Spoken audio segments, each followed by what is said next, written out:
and mathematical model building in a special fireside chat. It should be a good one, so thanks for tuning in.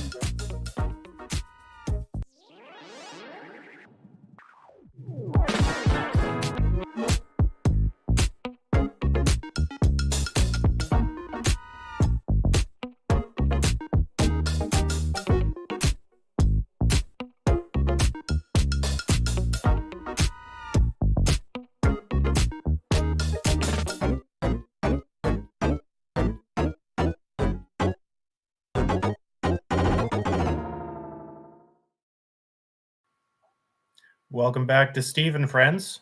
This week we're going to do a special episode. It's just going to be Steve and I decided to name it a fireside chat. And if you're wondering where that terminology came from, Roosevelt in the 1930s started doing radio addresses to the public of the United States, and they were called fireside chats. And that's carried on to other applications where people are just sitting down having a conversation. Steve does not have a fire, and I don't have a fire, so there's actually going to be no fire. It's just the green screen behind us. So sorry.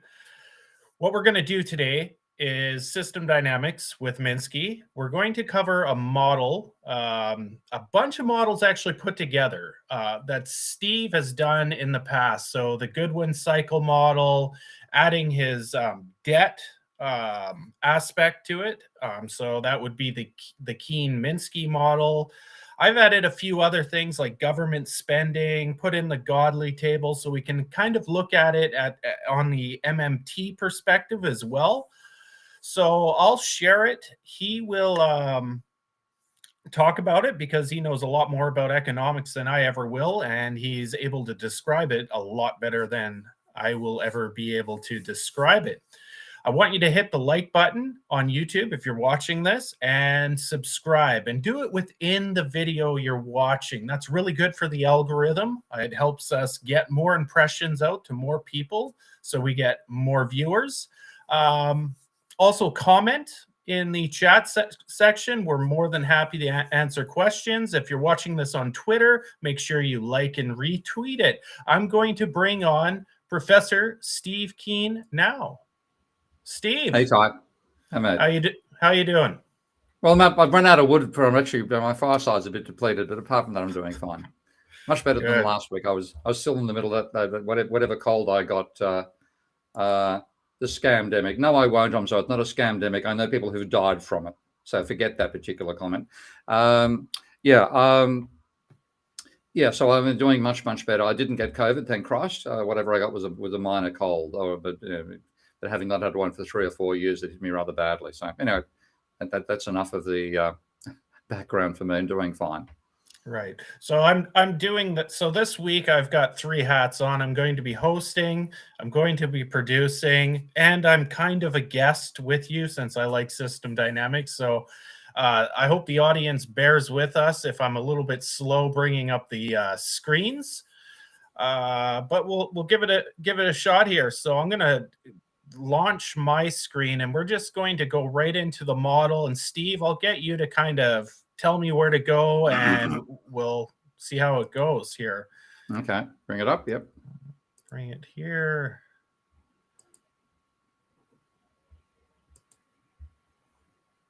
Okay, if you make it full screen, so I can do that myself, can't I, in my own system? So yeah, yep. Yeah. Okay, just after you just hit the size button, so it all fits inside the one window. Yeah. Okay. Now, this has got this sort of beautiful architecture that Ty's brought to building models in Minsky. We don't actually support things like aligning different elements together, or the almost the alignment of the curvature of the lines that Ty does. That's all his hard handiwork. We will have to at some stage add that feature for general Minsky models. But if you've got that currently, that's basically in native mode right now. You've got a linear model for the investment function and the wages function, and you don't have any government spending. Okay, hit the run button, and I'll talk it through as it starts to run. Now, what this model is this model I originally derived straight from working from strict differential equations. And if people have seen any of my videos recently, I've spoken a bit about using a macroeconomic definition to build a model. So this model brings in a price level, which is something I haven't included in most of my other models, but I did this back about 8 years ago, I think, working in strict differential equations. And then I've had a model of price dynamics as well as a model of debt dynamics. And what you can see going on here, the model that Ty's put together, it's that same model, but it includes godly tables to handle the financial flows. So we'll let it run for a while. And this is what the model with the basic parameters I use. You have capitalists borrowing money to invest when there's a boom, paying the debt off when there's a bit of a slump, workers getting wage demands based on the level of unemployment, but also based, as Phillips argued in his original paper on the Phillips curve, that no neoclassical economist had read, from what I can tell. He included the wage demands reflecting the level of employment, the rate of change of unemployment, and a delayed response to the rate of price inflation as well. So all those elements are in there. And what you get out of that model, and this is the natural dynamics, is a debt deflation, where both the level of private debt and deflation play a role. So you can, if anybody knows my basic models, the period of diminishing cycles and then rising cycles, that's fairly standard for the models that I build.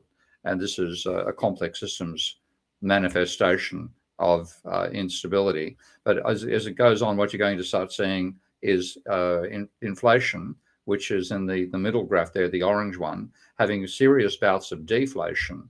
And when the deflation hits, then the debt is accelerated not by borrowing money now, but by the price level declining, so that the outstanding level of debt, which of course is in nominal terms, becomes even more overwhelming. And after a while, we get a total social breakdown. And that's coming up. I think that's not too far from the model here. So we're getting a rising private debt level, not because people are borrowing more money, the level of debt's actually falling. But what you have is the deflation drastically increasing the amount that capitalists have to pay to bankers out of the actual money level. And you finally have a complete collapse in the economy. So that is, in some ways, it's a ridiculously simple model. But it generates sort of complex dynamics that shows what could happen if we didn't have a government sector, which is not included in this model. And Tiger, you can see it's gone into breakdown mode now. Yeah. Can you stop the model and start it again, and then include government spending? Okay. You've got some. I don't think I had any bookmarks on the version you sent me. Is that correct? I'm not. There might be some issues with the JavaScript version. I've loaded the. You're right. The JavaScript issue. I've loaded the old version, the TCL/TK, and you're right. The bookmark worked quite nicely there. Okay. So this is just turn it on and then run the simulation, and we'll see what happens with government spending turning up. Now I've got it on slow right now. Do you want me to jump right into government spending? Make it fast. Oh, yeah, put government spending, turn on government spending and make it fast. Okay. Up goes government spending. Notice the little break in the series there, and then zoom out and show the whole model. And it's somewhat hard for people to tell, I think, in some ways, but notice all the cyclical behavior that was happening in the previous model has stopped. And what's actually happening, government spending is stabilizing the economy, a higher rate of inflation and a higher rate of interest as well. But the outcome is that there's no deflation going on, and therefore you don't get the deflationary breakdown. And this was Minsky's argument about the role of government. It's to stabilize an unstable system. And that's what's left out of mainstream thinking, of course. They assume that the system is stable. They leave out the most important causes of instability, the financial sector in their models. So their models generate stability, but that's not what the real world gives us. When you take the government sector out, you get breakdown. So it's a rather good explanation of why we need a government sector. Ty, I might actually, if I can take over sharing the screen, I'll start from my base model, because explaining this model is probably best to do it in stages. So if you can shut down your screen share. Okay, and then now I'll see if I can share mine. So how do I do that from, I'm looking for the window here. Let's see.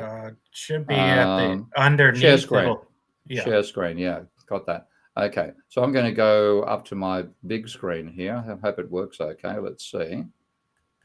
Screen number 2, it's saying. It should be, you'd be seeing my email there. I'll shut the emails down. You should be seeing a Ravel file, which I'll do without.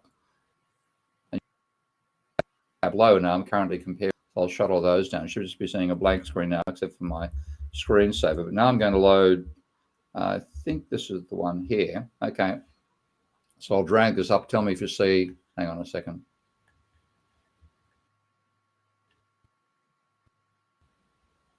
Okay, so you should now see my overall flowchart model. Can you see that there? Yep. Okay, so if I can start from here, I have investment in net investment coming in here, creating the capital stock. Divide capital stock by the capital are now described as the energy into useful work, giving a GDP. Divide by labour productivity, you get the employment rate. Divide by population, so you get the level of employment. Divide by population, you get the employment rate. That feeds into a Phillips curve, which in this model is a simple linear Phillips curve. Good, okay. I can now see that on my other screen down here. I'll just make it a bit larger so I can see that as well. That gives you the rate of change of wages, which is a simple linear Phillips curve in this instance. That gives you wages. You subtract wages from GDP, you get gross profit. Subtract interest from gross profit, you get net profit. Divide net profit by capital, you get the rate of profit. This feeds into a linear investment function. And if the desired investment exceeds profit, then firms borrow money. And if they borrow money, they've got to pay interest on it. So that's where the borrowing dynamics are. Now, I'm running this through a Godly table as well. So I've got borrowing over here, which can be positive or negative. Interest rates, payments going from firms to the banking sector, wages going to the workers, consumption coming back in this direction. Let's just hit simulate and see what happens in this model. And what you get is that classic illustration of my Keen model of financial instability, a period of diminishing cycles where the wages share falls over time. So even though it's capitalists who are borrowing the money in this, the social group that's paying for the high level of debt are actually the workers. They're getting a lower share of income going across to them. So you look at this is quite a stylized form of dynamics. It's a bit like Lorenz's model of the weather system, which is 3 variables and 3 parameters. It's more complicated than Lorenz's model, but the dynamics are similar. They're the underlying structural dynamics of the economy, leaving out price effect and leaving out the government. So that's the foundation model. And what Ty has done with this model, I'll bring up your model again here, mate, when I just tab over and bring this up here. Okay, I'll just have to make it fit the screen, pardon me. Minsky and Ravelside are far too big when you first bring them in. They dominate the screen. Okay, so let's now go for full scale here. So that model I showed you maybe has a flow chart. So one thing links to another and so on. What Ty is doing here is all the linking is actually being done through the Godly tables. Well, let's just take a look at this Godly table for the banking sector. And I'll bring this up here and make that a bit bigger.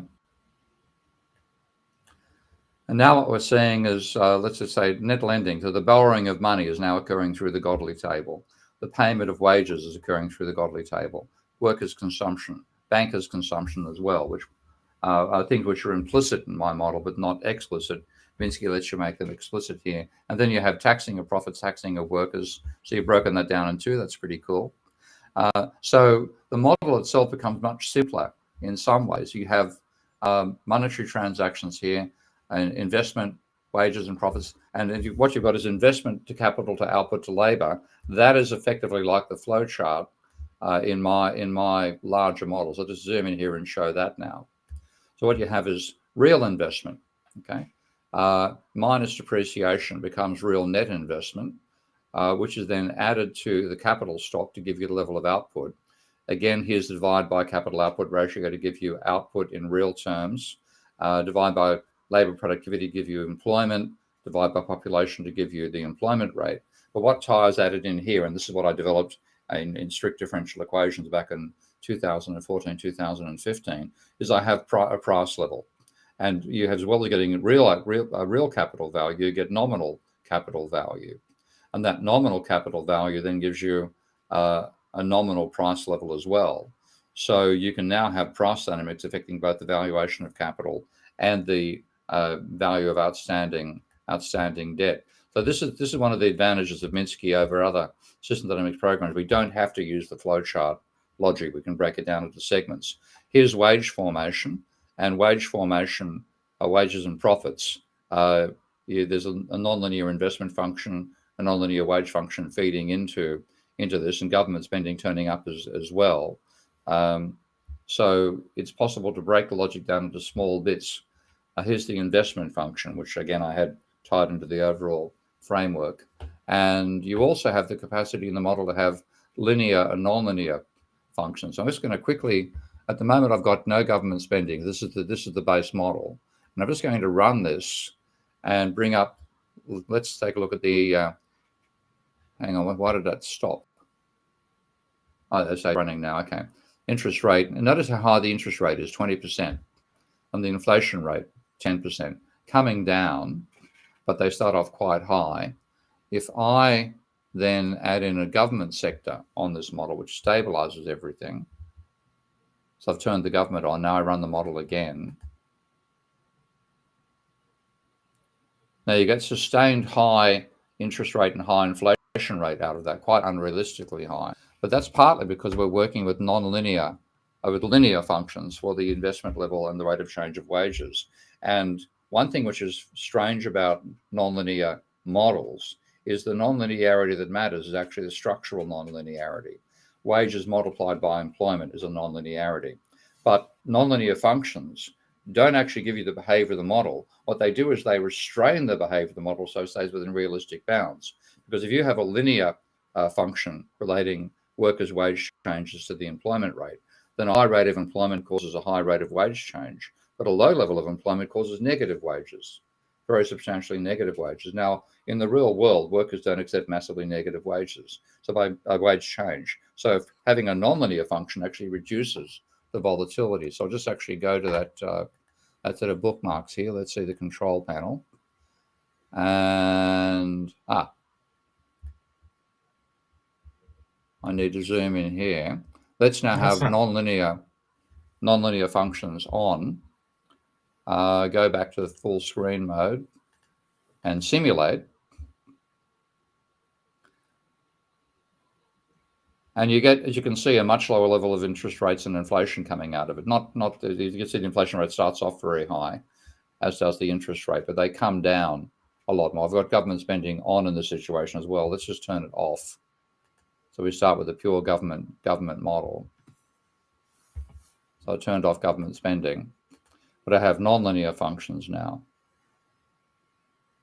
And the interest rate and the inflation rate are substantially lower than that simulation than they were in the other simulation. So a large part of realism in building models like this is starting off with the structural nonlinearities, which are the essential thing that we include in our modeling and neoclassicals ignore. But then you bring in, once you've got the model working, you bring in the nonlinear relationships. And now you get a more interesting dynamic, because you can see the nonlinearity turning up and the interest rate, getting some increasing volatility and then some decreasing volatility at some point after that little boom level there. And then everything's going to look like it settles down, and then it'll all crash. So this is, again, the reason that you think in a complex systems form about what is actually a complex system. Behavior that if it's simplistic neoclassical, you might think a period of moderating cycles is a good sign. If that moderating cycles, as it does in this model, indicates a rising level of private debt, it's actually a prelude to a crisis. And we'll see that happening shortly. With the you notice now the dynamics of inflation is getting more minor, but you're spending more time in deflation than you are in inflation. It looked like everything is stabilizing and settling down nicely, and then all hell will break loose because the rate of deflation will amplify the burden of debt on capitalist profits, and the economy will tank after it looks like it's just reached a period of stability. The employment rate, which is this one up here, This is the intriguing effect. It looks like everything's settled down, everything's great, and then the economy collapses. And that's the richness of having a complex system view of how the economy operates. So there's a period of massive instability. Thank God that's over. Reaching stability. Oh shit, the economy's tanking. And that's, I think, the way in which a simple model like this, which actually is extremely simple, can be a prelude to how you get serious breakdowns in a capitalist economy. Yeah, I didn't actually really do a lot of testing with the nonlinear functions last night when I kind of just finalized the model. So I'm glad it actually worked there. It was actually pretty No, it worked cool. very well. There's 2 or 3 different distinct phases there where in the beginning it looks like there's a moderation, then there's a period of instability, and then another period of moderation right before our collapse. So there's a lot of interesting dynamics there. With a Adding very the simple model, nonlinear. yeah, that only has, I mean, it's what you might call a 5-dimensional model. There's the employment rate, which is an indicator of economic activity, the wages, which is an indicator of intake level, which is the power of the financial sector, and then you also have government spending, which itself is a function of the employment rate that we haven't included the government, and this is a model without the government sector. We've switched that off, but the price level, the complicated feedback of change of economic activity and delayed inflation, and put it all together, and you get a model that in some ways apes what we've seen in the real world, a period of dramatic volatility, cyclical growth in the 50s and 60s, then a period of dramatic instability, which finally settled down. People thought, okay, we're in a stable period now, and 2007 hits. So a lot of the real world turns up in an extremely simple model, a complex systems model of the economy. But you won't find this if you're doing modeling using neoclassical concepts. Yeah, so I'm getting into trying to learn DSGE modeling. Oh, you poor bastard. Not because it's something that I subscribe to. I want to know the technique. So if I am going to criticize it, it's not just going to be a Steve Keen critical view of it. I want to understand it myself. And what I'm encountering, just putting the equations together, is there's no proper dimensional analysis to it. Like I was doing Euler's one of the Euler's equation and trying to add units to it, and it doesn't work. So either I'm doing it wrong, or they've made up math. So I'm just they've made up math. Trust me, they've made up math. I mean, dimensionality is not a strong point of neoclassical economists, and like this is the Cobb-Douglas production function is an essential part of the DSGE way of thinking. And the Cobb-Douglas production function has no dimensionality to it. You have labor to the 0.7, power of 0.7, and capital to the 0.3. And then what A has to be to balance the whole thing out is an absolutely crazy string of weird dimensions, so that out of labor measured in units of workers' hours, capital measured in units of an abstract thing called capital, and then finally you have the technology, which the 3 together have to summarize be widgets per year. So it ends up being a ridiculous set of dimensions that any sensible program will belch and say that doesn't make any sense at all. Right. I'm just trying to bring up your energy depletion model here, just because that kind of goes into discussing the particular production function we use. If I can find it here. I have so many models, and I'm very unorganized. Oh, you know what? I have a folder for your book, I believe, with all the models in there. So let's see if I can find that. New Economics Manifesto. Goodwin, resource depletion. Yep, bring that up. Okay. And here we go. Share.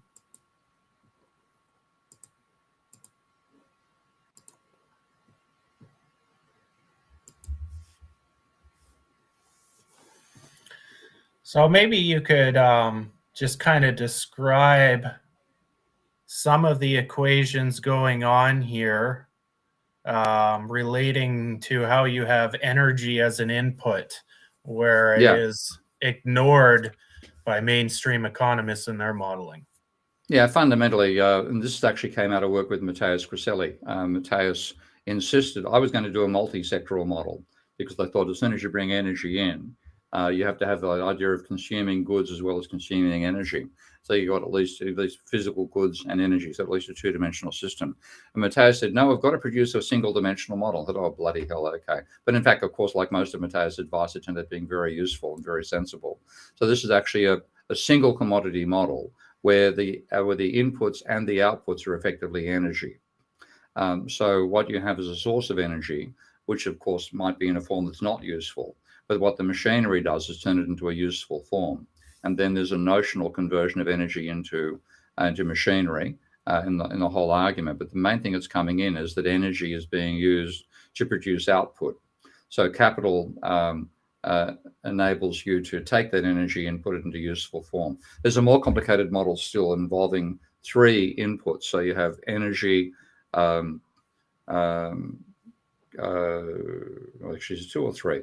Energy as an input, which is fundamental model as being coal, iron ore, and then you produce iron as the output. So iron is needed to produce iron ore, and energy are needed to produce iron. And that's how that whole model operates. Now, this one was basically like a pure energy model. If you'll see that it starts off with a certain level of fossil fuels, and of course you're using those fossil fuels to produce output. So you're depleting them, but the rate of depletion is so small compared to the initial stock that the top graph there looks like one single straight line. It's actually two straight lines, one showing the initial level of fossil fuels and the other showing what's left. And at the moment, there's a very tiny gap between the two. And what you get out of it, this is a model without a financial sector, so you get the closed Goodwin cycle going on then. It looks like it's going to go on forever. And I think I've set it up so it lasts about 150 years. We're at the 50-year mark right now. So you are depleting the energy. And as you deplete the energy, then if you go back to the production function relationship, the depletion ultimately affects how much useful energy you can get, because your energy return and energy investment declines. And the decline in the return on energy investment mean more energy is going into getting the fossil fuels out of the ground, less is available for the actual production system. But after all, it looks like a period of long-running stability, you start to exhaust the available minerals. You're digging deeper, takes more energy to get the minerals out of the ground. You have less to be able to produce output, and then finally you crash. So this is when it let it run for a while. It's at the 83-year mark. Now it might take a bit longer to get there. So all these things are derived from strict macroeconomic definitions. And this is one reason why I say this: throw the whole neoclassical approach out the window. You not only do you not have to derive macroeconomics from micro, you can't derive it in a complex system. You can't extrapolate from micro to macro. That's a major part of what I argue in the New Economics and Manifesto. And even on top of that, of course, the micro that neoclassicals have is factually incorrect. They assume rising marginal cost. Firms face falling marginal cost. They can't even get a supply curve or out of their system. They can't build a demand curve. People don't behave the way they think they do anyway. Even if they did, you couldn't aggregate. So all these things mean that the neoclassical argument for sound foundations, they're using unsound inputs to produce a foundation for macroeconomics, which that you can't derive macro from micro to begin with, and they're using the wrong micro anyway. This is all saying, let's just start strictly from macroeconomic definitions. So I have a wages share of GDP, which is wages divided by GDP. I've got an employment rate, which is the number of people with a job divided by population. And you then turn those into dynamic statements simply by differentiating the definitions with respect to time.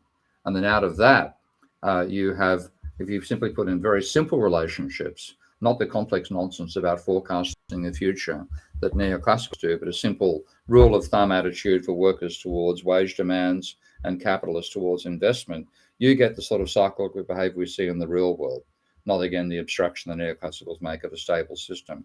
Now, I'm doing a lot of talking here to fill in a vacancy because it looks like I said it run for more than 150 years. Looks like nothing is actually happening.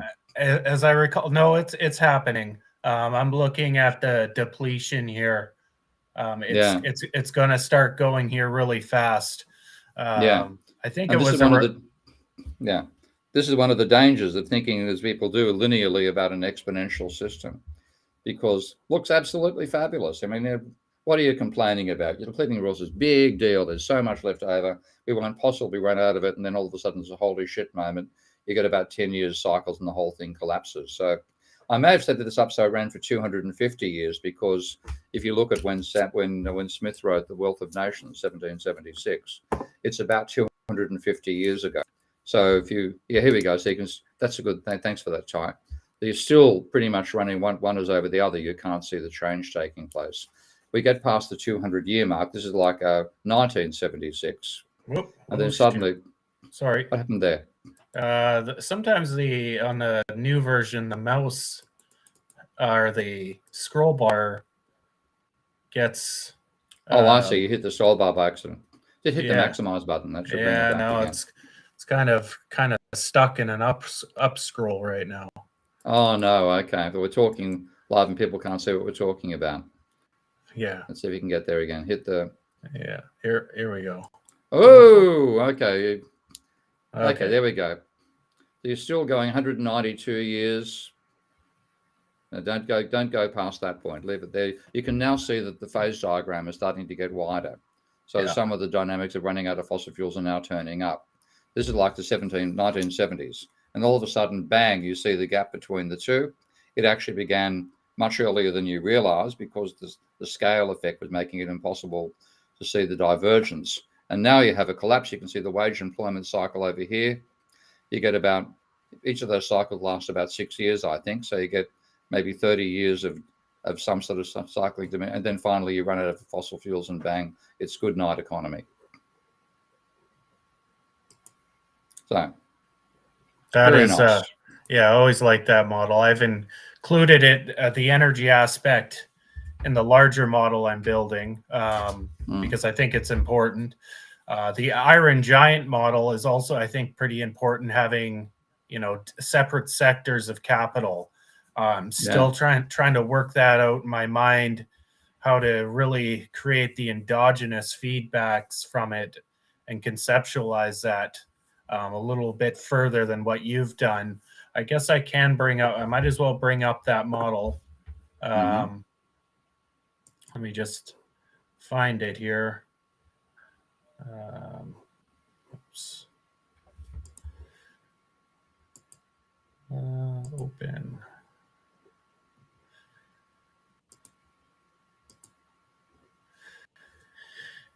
It might be an environment. Nope. Growth cycle model. While you do that, I'll bring up my definitions-based model to show how you actually can derive the stuff directly from definitions. So I'll just go and do the share screen here. You keep on looking for yours, and I'll run this model. So this is the model derived directly from definitions. What I have here is the employment, and the employment rate is the growth rate minus the sum of change in population and change in labor to output ratios, the technical progress. The wages share is equal to the rate of change of the wages share, the wages share multiplied by wage demands minus productivity change. And the debt ratio, this is actually the one that gives the complex dynamics. The debt ratio, rate of change of the debt ratio is the investment as a percentage of GDP minus the profit share. The debt ratio model, these weird elements of the model that you actually get a negative turning up there. Most people would imagine that should have a positive. Hit the simulate on that, and what you get is the classic dynamics that I've shown in several of my models, a period of diminishing cycles followed by rising cycles. Even though I've got the capitalists being the ones who borrow the money, it's the workers who pay for the lower wages share. You have a period of diminishing cycles that look like a reaching stability, but more and more of the money is going to the bankers. So capitalists don't really notice. Capitalists notice in terms of income distribution the sum of what happens with workers and bankers. And whenever it gets back to the point where the capitalists got the same share of capital, of income, given what's going to the other two groups. They go back into investing again, re-borrow. The level of debt continues to rise. So the debt ratio here has now breached 200% of GDP.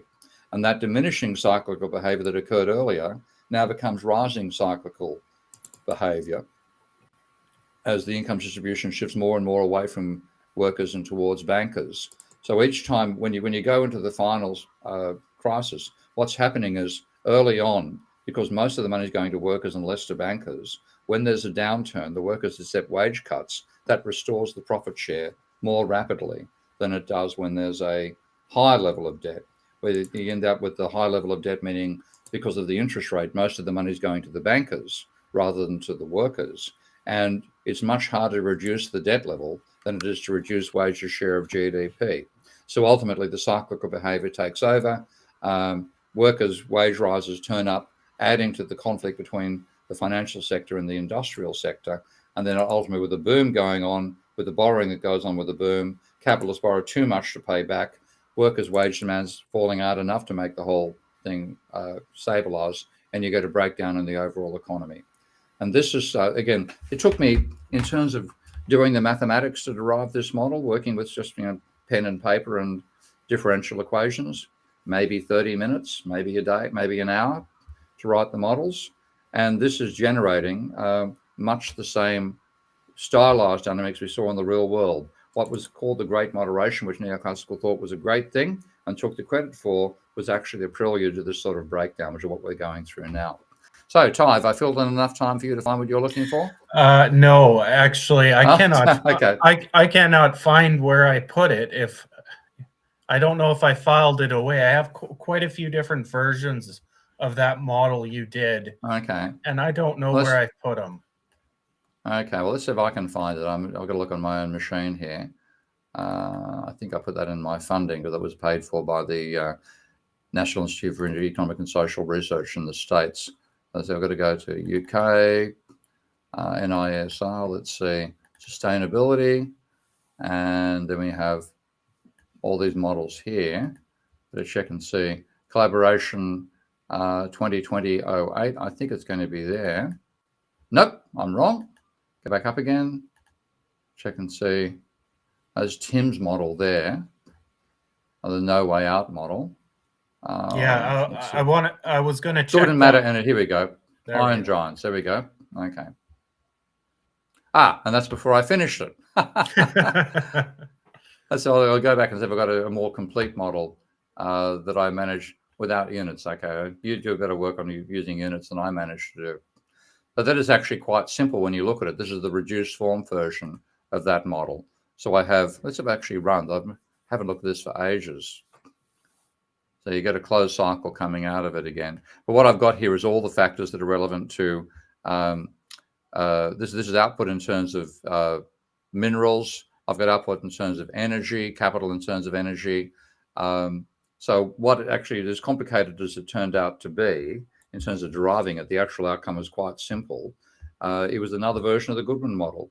And partly one of the reasons this model is so simple is that we made a simplifying assumption to enable the model to be built for the very first time. And that is that there are three energy returns on energy invested. There's iron ore return on energy invested. There's energy return on energy invested. And then there's the iron return on energy invested in the manufacturing sector. So we have those three yield factors turning up there. That's what the Y stands for. Yield in terms of metal, yield in terms of iron ore, and yield in terms of energy. And we made it backwards so that the yield required by the manufacturing sector was provided by the mining sector, by the two mining sectors, mining energy and mining iron ore. And to generalize the model properly, we need to have price dynamics turning up there so you can actually have for the coming out of the energy return, energy invested coming out of the mining energy sector being less than is required for the minerals, for the manufacturing sector, so manufacturing sector can be energy constrained. We haven't done that yet. So those are the sorts of developments we need to do. But the basic foundation, it all comes back to Goodwin and the inherent cyclicality of a capitalist economy. Right. Um, so Minsky doesn't have to be used just for economic models. It can be used to model anything really, which I've done.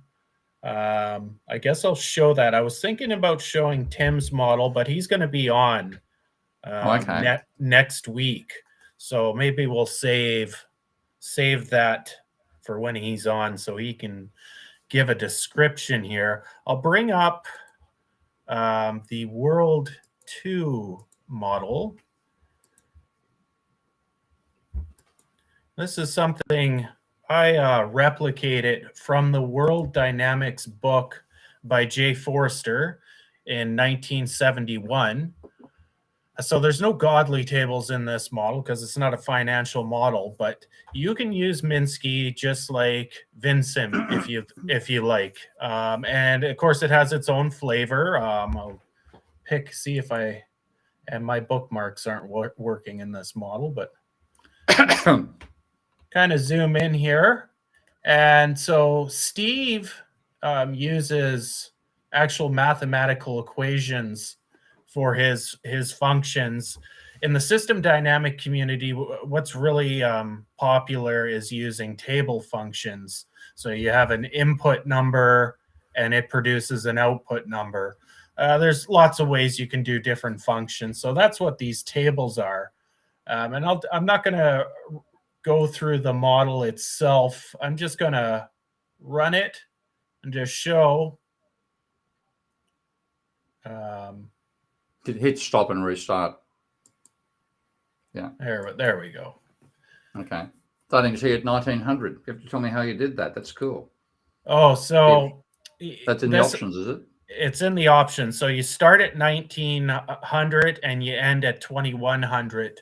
Sometimes and I might just actually, I might just elaborate there that's what the actual limits to growth themselves did. They worked out, I think it was a set of 7 system states. They put together population, pollution, food output, industrial output, and so on. And they made index numbers for those 7 variables and then fitted them to data from 1900 to 1970. And then they ran it forward. So it was actually based on empirical data and not with the shit that Nordhaus bullshitted, saying that there was not an empirical data and the whole damn thing. It was based on very soundly researched empirical data. So here we have the breakdown. Pollution overwhelming the economy, natural resources declining, population reaching a peak and falling, and peaking in 2020, I noticed there. Yeah, very interesting. Now, with the World 3 model, it was pushed a little bit further into the future, but the dynamics are exactly the same. I could adjust the parameters here to replicate the World 3 results pretty easily. And the new Earth for All model that's just been released pushes it out a little bit further as well. The reality is we're finding more and more intrusive ways to extract resources. So we're just prolonging the inevitable, and fracking is an example of that. And the consequences to the ecology is huge when we are finding more, I'll say, intrusive ways to extract these minerals. And ultimately, comes a point, whether it's a cost point or simply a destructive point, where we will not be able to extract them, and we're going to see these very exact dynamics, I think, sometime in the worse than those dynamics, because this is all set of smooth functions, because necessarily it's a whole set of smooth differential equations interacting with each other. And what you're actually simulating is an incredibly complicated system of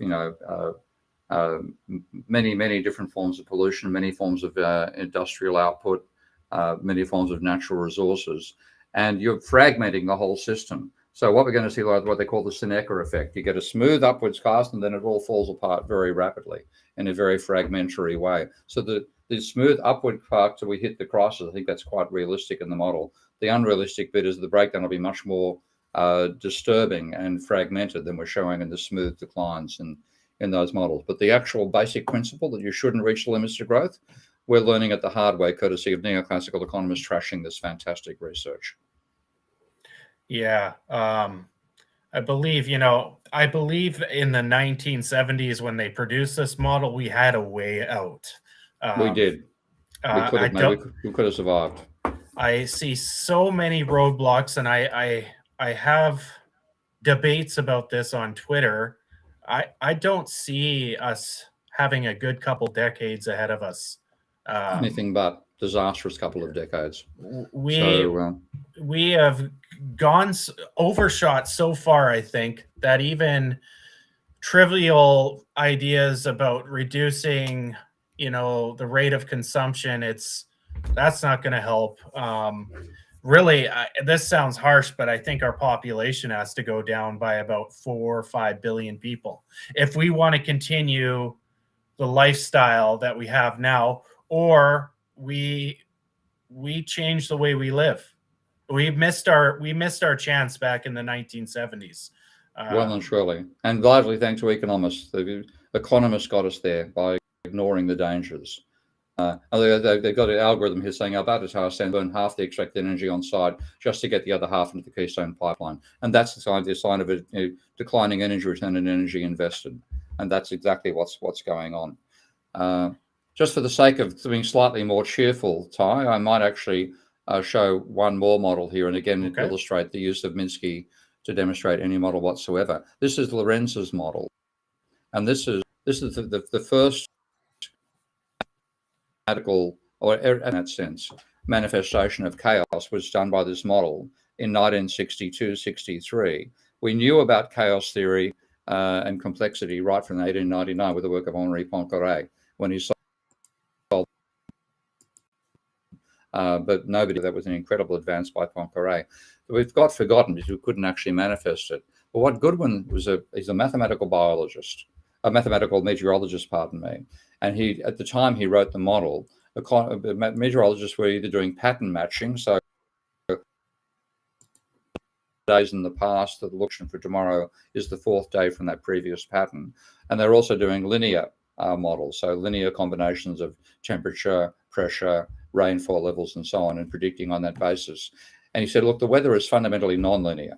So you have to have nonlinearity there. And they had a foundation for that, which was the Navier-Stokes equation for fluid dynamics. So what, in an incredible act of mathematical sophistication, what Lorenz did was take those equations, which I believe are virtually 11-dimensional partial differential equations, and by simplifying it down, he had three variables, which effectively, if you imagine just imagine a drop of water on a hot plate, fundamentally showing the pattern of the movement of the bottle of the drop of water on the hot plate, the XY location, or the other variable being the temperature level. And what I've done here, I've turned off one of the dimensions. So notice here, I'm using a Minsky switch here.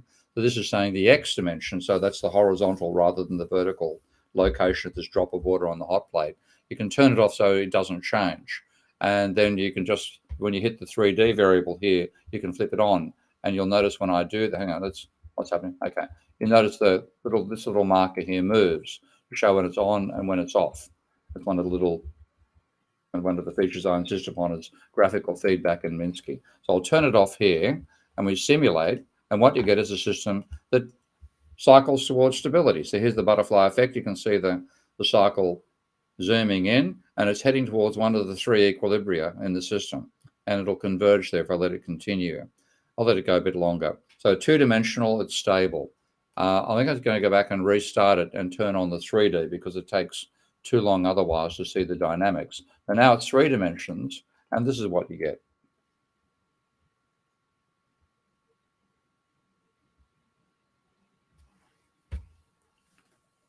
And if people wonder where the word the concept of the butterfly was used to talk about the effect of a small difference in initial conditions causing a huge change in outcome, this is why it looks like the wings of a butterfly. Now, it'd be hard to get a simpler model than this. This model has three various system states, X, Y, and Z, and three parameters, A, B, and C. And yet out of that, you get an incredible complex behavior, which never repeats. The cycles are aperiodic. And when Lorenz first published the paper, he called it, the paper's title was Deterministic Aperiodic Flow. So you have a deterministic system. There's no stochastic elements here whatsoever, but the outcome is a set of cycles that never precisely repeat. And yet they're building on this fundamental pattern at the same time.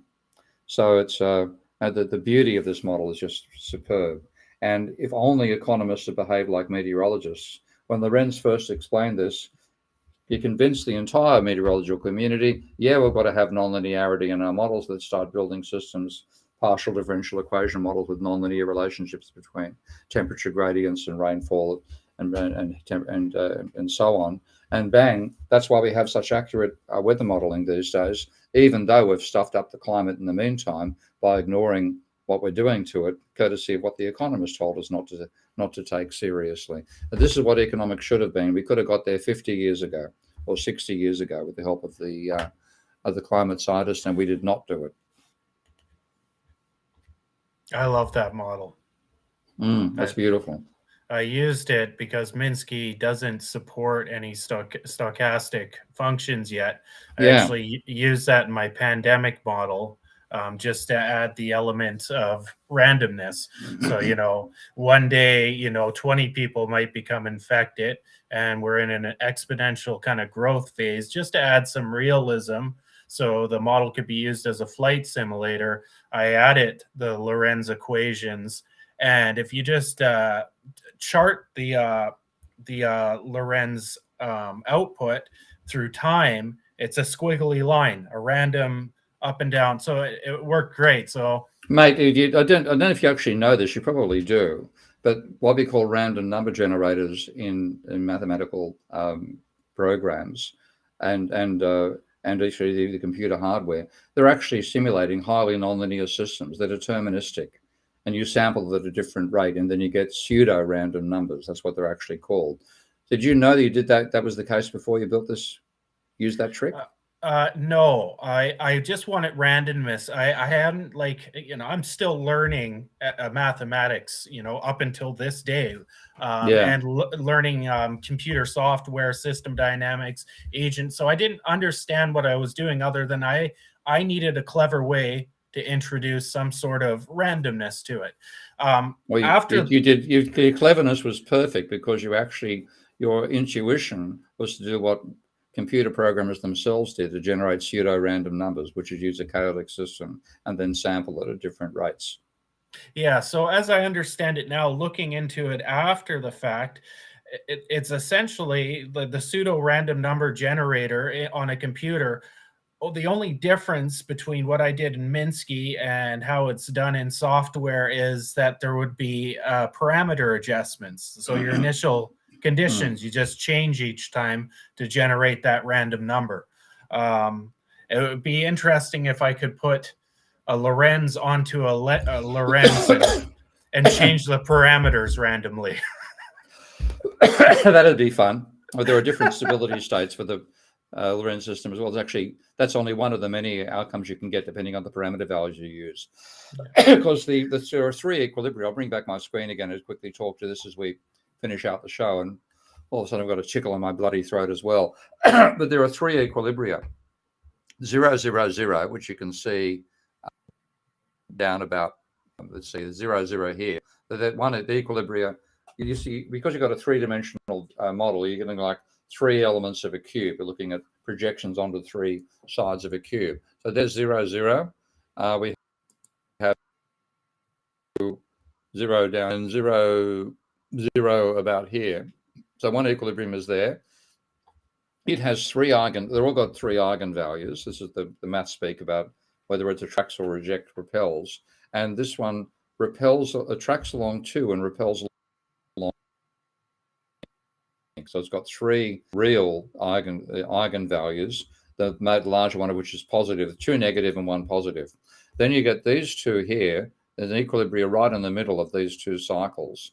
And what they are, I've actually, I don't know if you're indicating your screen, I'll bring mine up here. They have one negative real eigenvalue that sucks the system towards it, but then you have a complex eigenvalue with real parts. I know this might be a bit strange, people that don't know the mathematics. I'll try to explain that argument in a moment. But what happens is the negative eigenvalue attracts when you're a large distance away, because the nonlinear term dominates. But the closer you get to it, the linear terms in the complex eigenvalues take over and repel once more. And this is what they call a strange attractor. So the Renz dynamics are just absolutely wild. Let's keep it running there for a bit longer. And what the equilibria tell you, the equilibria are a location of the model will never reach. So rather than saying let's do equilibrium dynamic, which is what the DSG models are all about, dynamic stochastic general equilibrium. Sorry, the last word is wrong. What you need is general.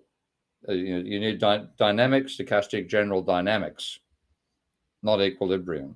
And the neoclassicals haven't even learned that lesson. The whole way of thinking leaves out the actual instability of an economy from their thinking, and that is just madness. So It goes. Before we go, give me a rundown on the genesis of the Minsky software. I know we're running short on time, but maybe just tell the viewers what prompted you to design the program, and maybe just start from quid and just quickly run through the versions and how it evolved over time. Okay. Well, I began doing my modeling of Minsky's financial instability hypothesis back in 1980, 91, 92, I'd say. So I did my master's beforehand, which was working on Marx's theory of value and why I got it wrong. And then I started working on modeling Minsky in 1992, 1993. And I read John Blatt's book, Dynamic Economic System. I highly recommend people to read it. And of course, I was working in differential equations. I was doing courses on complex systems and chaos theory in the mathematics degree while I was doing my PhD. So I just thought in differential equation terms. And then when I first attempted to simulate, I used Mathematica. And Mathematica, this is particularly going back, this is not in 91, 92. I would spend 4 days trying to debug the ODE solve expression inside Mathematica. There'd be a colon in the wrong place or a semicolon in the wrong place. So I wouldn't put a semicolon in. The bloody thing wouldn't compile. It wouldn't run. And I got this a whole cascade of error messages with nothing to me. If I'd been a computer, I could have understood the error message. It was useless. So I then discovered VenSim, not VenSim, but VisSim, which was the rival program with many of the features I put in Minsky here. I paid $3,300 to buy a copy of it, which is pretty hard for a PhD student to do. But I then realized I could actually dynamically simulate what I was writing in differential equations, which was far more powerful. Then so I was doing that for a long time using VisSim. And then I spent time with Wynne Godley in the Levy Institute when I was writing Debunking Economics. I was working in Hyman Minsky's old office. Then Wynne was next door doing his stuff on stock flow consistent modeling. And he showed me his tabular approach. And I thought that was very powerful. And I realized I could actually do a lot of the equations of monetary dynamics using tabular layouts.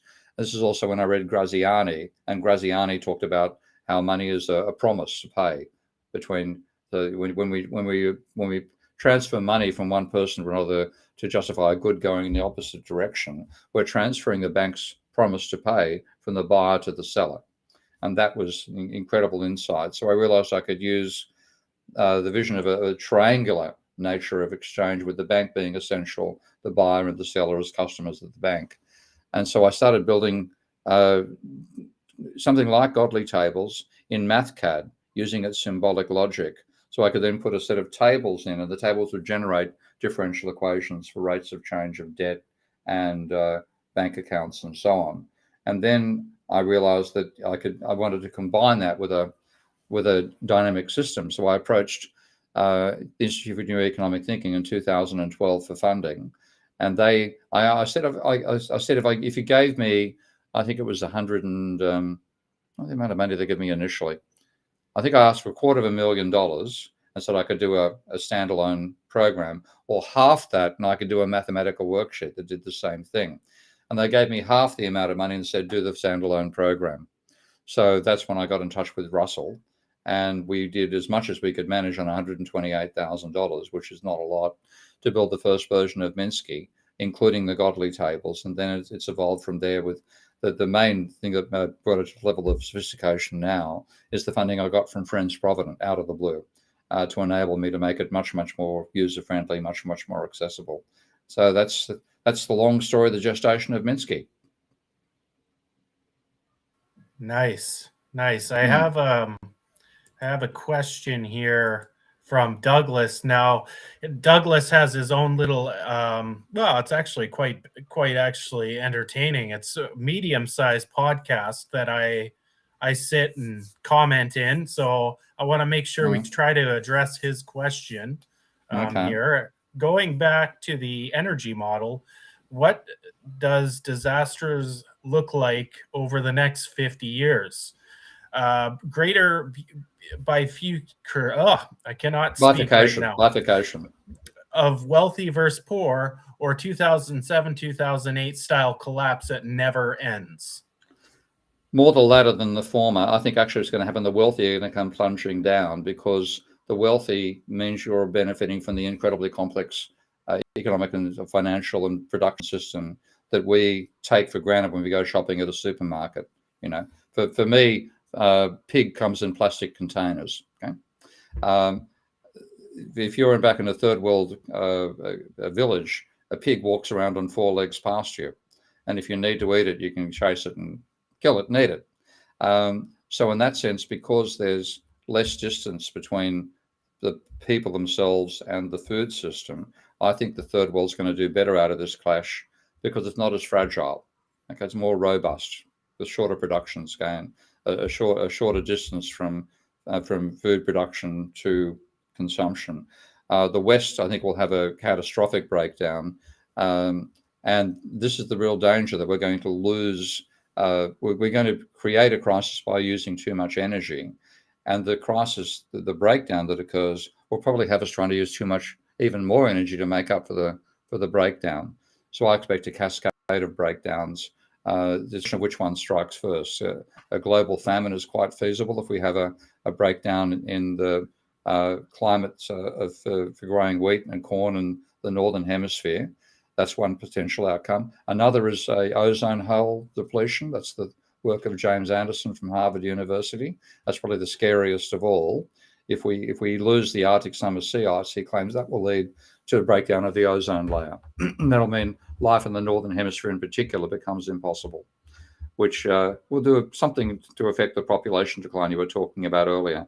And then the other extreme potential and elsewhere in the world is wet bulb catastrophes. That, of course, will mainly occur in the third world. And if that happens in India or Pakistan, then I expect those countries' governments to say, right, we're going to take unilateral action here. And that'll mean trying to reduce the temperature of the planet, and who cares what it does to other parts of the planet. So I expect a pretty chaotic and conflict-ridden next 50 years.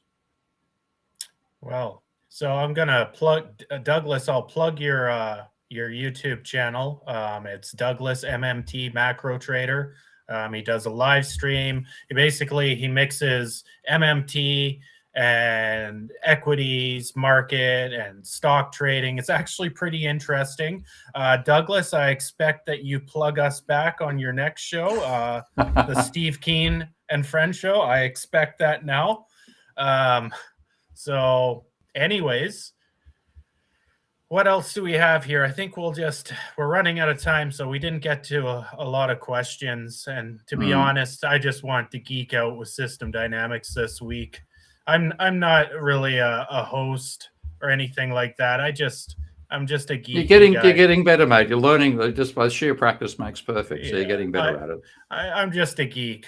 That's really all I am. I won't So argue with that. when we do these types of episodes, they're my favorite. They're the ones I look forward to doing. We're going Mm. to have Tim Garrett next week, which is going Good. to be really exciting. I think Steve might have ported the model for him into Minsky, the no I way did, out yeah. model. Yeah, so Yeah. we'll show that. We'll talk to him about his work. Really, really interesting stuff. Steve, it's great as always. This is the best way to start my Saturday mornings. If hopefully my wife can't hear me, but yeah, I enjoy. hopefully, I, hopefully she finished our Saturday better than I could for you. So, anyways, what I want everybody to do is like the video. Again, it helps with the algorithm. subscribe to @Prof Steve Keen, his YouTube channel. If you have seen this on Twitter, retweet, like. We're just trying to get it out there as much as possible. Daniel will be back next week to host. I'll be in the background producing, and so maybe we'll have a more seamless type show. But anyways, until next week, I'm Ty Keynes. Bye.